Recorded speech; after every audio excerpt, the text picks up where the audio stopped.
क्या सचमुच ऐसा कोई व्रत है जो मनुष्य के बड़े से बड़े पापों को भी नष्ट कर सकता है? शास्त्रों में बताया गया है कि पाप मोचनी एकादशी ऐसा ही एक पवित्र व्रत है। इसकी कथा स्वयं भगवान श्री कृष्ण ने अर्जुन को सुनाई थी। यदि आपने अभी तक हमारे चैनल को सब्सक्राइब नहीं किया है तो कृपया अभी सब्सक्राइब करें और बेल आइकन भी दबा दें ताकि हमारी कोई भी नई वीडियो आपसे छूट न जाए। अब बिना समय गवाए आइए सुनते हैं पाप मोचनी एकादशी व्रत कथा। एक बार अर्जुन ने भगवान श्री कृष्ण से विनम्रता पूर्वक पूछा, हे प्रभु, चैत्र मास की कृष्ण पक्ष में आने वाली एकादशी का क्या नाम है, उसका महत्व क्या है और उसका व्रत कैसे किया जाता है? कृपा करके विस्तार से बताइए। तब भगवान श्री कृष्ण ने कहा, हे अर्जुन, ये प्रश्न पहले राजा मानधाता ने महर्षि लोमश से पूछा था। मैं वही पवित्र कथा तुम्हें सुनाता हूँ। महर्षि लोमश ने कहा, हे राजन, चैत्र मास के कृष्ण पक्ष की एकादशी को पाप मोचनी एकादशी कहा जाता है। इस व्रत के प्रभाव से मनुष्य के बड़े से बड़े पाप भी नष्ट हो जाते हैं। प्राचीन समय में चैत्र रथ नाम का एक अत्यंत सुंदर वन था। वहाँ हमेशा वसंत ऋतु जैसा वातावरण रहता था और तरह तरह के फूल खिले रहते थे। उसी वन में देवता, गंधर्व आदि निवास करते थे और अप्सराएं विहार किया करती थीं।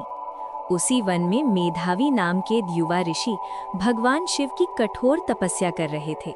वे बहुत तेजस्वी और महान तपस्वी थे। दिन मंजू घोषा नाम की एक अप्सरा वहां आई।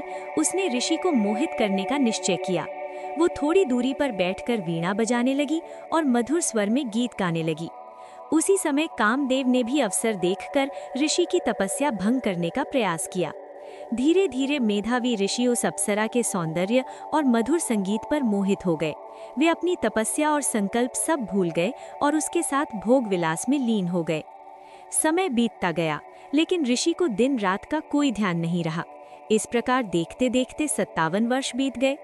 एक दिन मंजू घोषा ने ऋषि से कहा, हे ऋषिवर, अब मुझे स्वर्ग लौटने की आज्ञा दीजिए। तब ऋषि को अचानक एहसास हुआ कि वे बहुत लंबे समय से तपस्या से भटक गए हैं। जब उन्हें पता चला कि इतने वर्षों तक वे भोग विलास में डूबे रहे तो उन्हें बहुत क्रोध आया। क्रोध में आकर उन्होंने मंजू घोषा को श्राप दे दिया, तूने मेरी तपस्या नष्ट की है, इसलिए तू पिशाचनी बन जा। श्राप मिलते ही मंजू घोषा पिशाचनी बन गई। वो बहुत दुखी हुई और ऋषि से प्रार्थना करने लगी, हे ऋषिवर, मुझ पर कृपा कीजिए और बताइए कि इस श्राप से मुक्ति कैसे मिलेगी।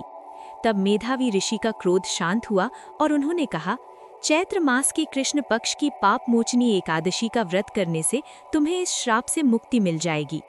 इसके बाद मेधावी ऋषि भी अपने पापों का प्रायश्चित करने के लिए अपने पिता च्यवन ऋषि के पास गए। उन्होंने सारी बात बताई। तब च्यवन ऋषि ने भी उन्हें यही उपाय बताया कि वे पाप मोचनी एकादशी का व्रत करें।